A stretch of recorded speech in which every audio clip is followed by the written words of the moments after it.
ao nosso texto, né? Estamos em Efésios, capítulo 4, agora nós vamos ler do 6 ao 12, né? O tema hoje é: para que o corpo de Cristo seja edificado. Para que o corpo de Cristo seja edificado. É isso daí. Esse é mais um comentando a carta aos Efésios, agora 17. Claro, compartilhe, tá? E também, se você não é inscrito no meu canal, se inscreva, tá? Em nome de Jesus, e Deus o abençoe. Bom, diz assim o verso, nós lemos no comentário passado o verso 5, que diz: há um só Senhor, uma só fé, um só batismo. Nós explicamos no comentário anterior, né, sobre isso, tá? E agora o verso 6 diz assim: um só Deus e Pai de todos, que é sobre todos, por meio de todos e em todos. É legal nesse texto aqui, nesse verso, a expressão todos, né? Há um só Deus, claro, há um só Deus, não são dois, 10 mil deuses, não, só tem um Deus, só existe um Deus, né? Verdadeiro. E também Pai de todos, porque só tem um que é realmente Pai de todos, né? Nós não temos pais no sentido falando do Criador, não, nós temos apenas um Criador, um Pai, né? Que é sobre todos, né? Ele está realmente sobre todos, independentemente de ser cristão ou não. Ele está sobre todos, né? Acima de todos, né? E de tudo, né? É verdade, né? E diz mais, por meio de todos e em todos, tá? Então é lógico que Deus é o Senhor, Criador, único Deus verdadeiro, né? Que controla todos, que domina todos, né? E é isso daí, tá? O verso 7 diz: e a cada um de nós foi concedida a graça, conforme a medida repartida por Cristo. Paulo aqui, claro, está falando para a igreja, né? Igreja, tá? Em Éfeso, e serve para toda a igreja de Cristo. E a cada um, esse Pai, esse único Deus, né? A cada um de nós foi concedida a graça, sim, graça, né? A graça salvadora. Deus nos elegeu, Deus nos escolheu. Graça é um favor que eu não merecia, que eu não mereço, né?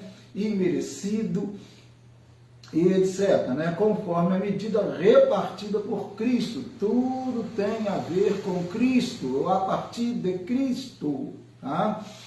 Que essa medida da graça de Deus, ela é repartida, tá? A igreja é composta de pessoas remidas, redimidas, salvas, justificadas, regeneradas e batizadas, tá? Então a igreja é composta, é o corpo de Cristo, né? E para cada um de nós que compõe a igreja, Deus deu aquilo que é, claro, necessário, né? Exato.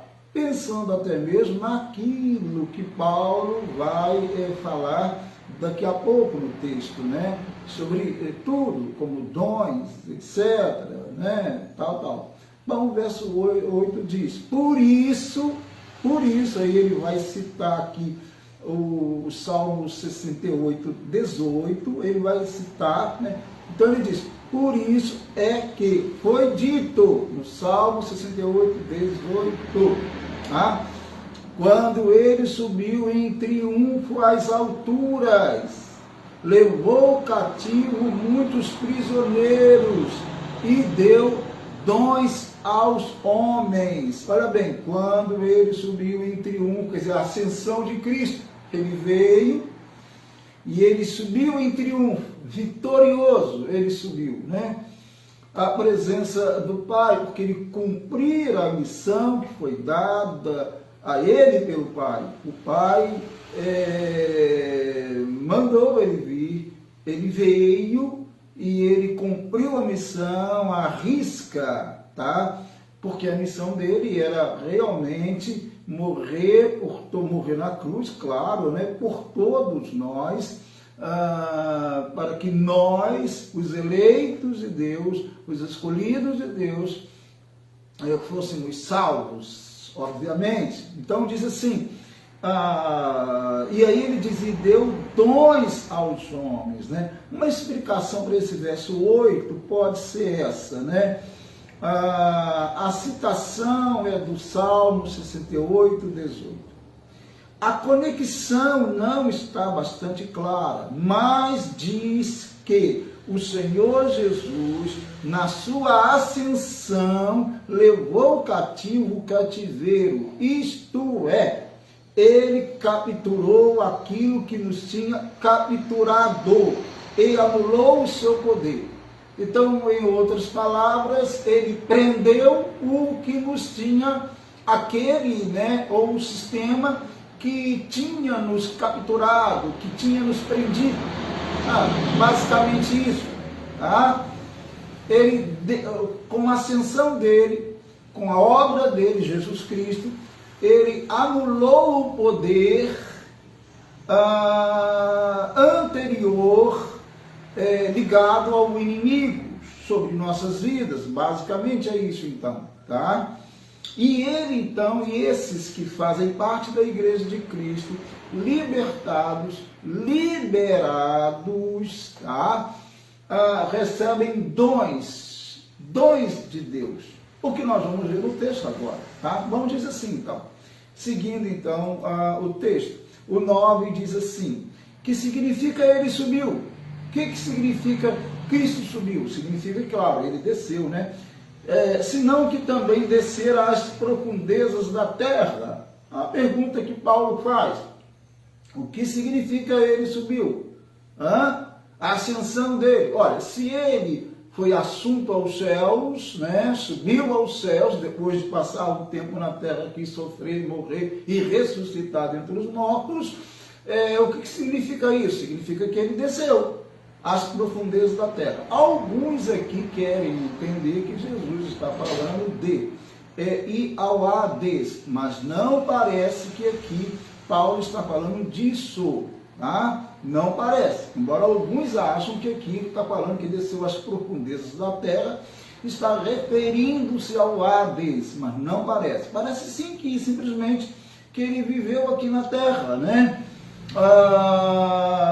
E viveu entre nós, é isso daí, tá? Ele desceu, muito bem, tá? Aquele que desceu à terra, Jesus Cristo, claro, né? É o mesmo que subiu acima de todos os céus, a fim de encher todas as coisas, ou preencher todas as coisas, né? Jesus cumpriu uma missão aqui na terra, e ao subir e ao se posicionar na glória, há um sentido de ter realmente completado, realizado a obra de Deus, né? É isso daí, né? Lógico.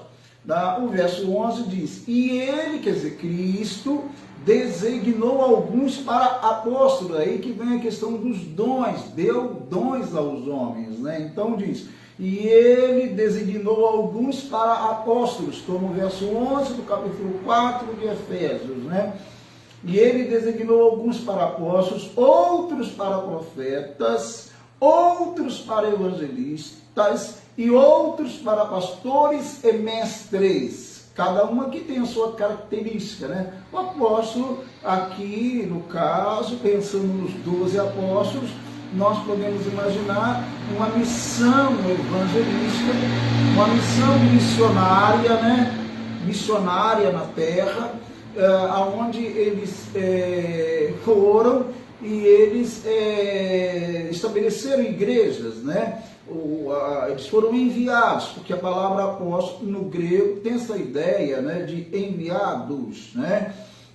Então eles foram enviados especificamente por Cristo, os 12 apóstolos, tá?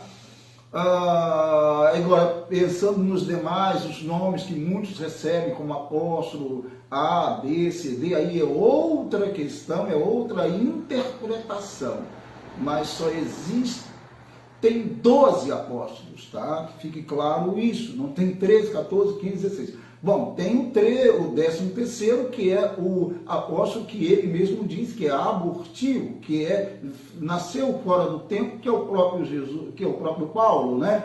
Sim, é isso. Fora isso, não há nada que se diga a respeito disso, a não ser que existem 12 apóstolos e mais Paulo, que é o que nasceu fora do tempo, né? Chegou fora do tempo, né? Mas chegou e ele também recebeu uma comissão, ele recebeu uma missão dada diretamente por Cristo Jesus, tá? Muito bem, esses 12 e Paulo receberam uma missão diretamente, pessoalmente, de Cristo Jesus, tá bom? Os demais apóstolos que existem aí, os nomes que existem, são outras coisas, e aí são outra abordagem que não é o caso nosso aqui, tá? Bom, aqui é o seguinte, então ele deu apóstolos e profetas também. É notado, é notório que no Novo Testamento nós temos lá os profetas, tá? Sim, mencionados, como no Antigo Testamento. Também há evangelistas que têm a ideia de pregar realmente o evangelho, de sair especificamente para isso, né? E outros para pastores e mestres, aqueles que cuidam das igrejas e aqueles que têm a ciência como dom, né? Deus dá a alguns essa ciência de conhecer mais profundamente as coisas de Deus, os textos dele, etc. Tá, tudo bem. Terminando então com o verso 12. Com o fim de preparar os santos para a obra do ministério, né? Para que o corpo de Cristo seja edificado. E aí vem o tema que nós fechamos com o tema, para que o corpo de Cristo seja edificado. Jesus então deu dons aos homens para que o corpo de Cristo, para a igreja de Cristo ser edificada. Cada um daqueles que fazem parte do corpo de Cristo, ou dos membros do corpo, tem a sua vocação, tem o seu dom, e cada um deve ficar naquilo que Deus colocou, né, no corpo, a posição que Deus colocou no corpo. Exatamente. Assim o corpo será o quê? Edificado. O corpo de Cristo será edificado. A igreja será edificada. Tá? Muito bem. A gente daremos mais detalhes no próximo comentário. Tá? Nós vamos começar desse verso 12 para seguir comentando. Tá bom? O importante é que nós entendamos o nosso lugar no corpo de Cristo, para que o corpo de Cristo seja edificado. Do contrário, não o será. Mas se nós entendermos, Deus nos usará poderosamente e faremos a obra dele. Amém? Vamos orar ao Senhor neste momento. Deus, muito obrigado por estarmos aqui em Tua presença. Tu és maravilhoso, bondoso, nós o exaltamos, o glorificamos. Senhor Deus, nós te louvamos pela vida de Jesus Cristo entre nós, e porque ele viveu aqui, porque ele morreu e ele ressuscitou dentre os mortos, e ele agora está à destra do trono de Deus, e ele intercede por nós, os pecadores, como diz a tua palavra. Muito obrigado por toda essa obra salvífica, Senhor. Ó Deus, abençoe nossas vidas, abençoe a vida de cada irmão, de cada irmã que está ouvindo neste momento, toma-os em tuas mãos, em nome de Jesus. Abençoe também poderosamente o nosso Brasil, as autoridades constituídas desta nação, em nome de Jesus, em nome de Jesus. Amém e amém. Amém? Deus abençoe. Grande abraço. Se Deus quiser, eu volto. Fique com Deus.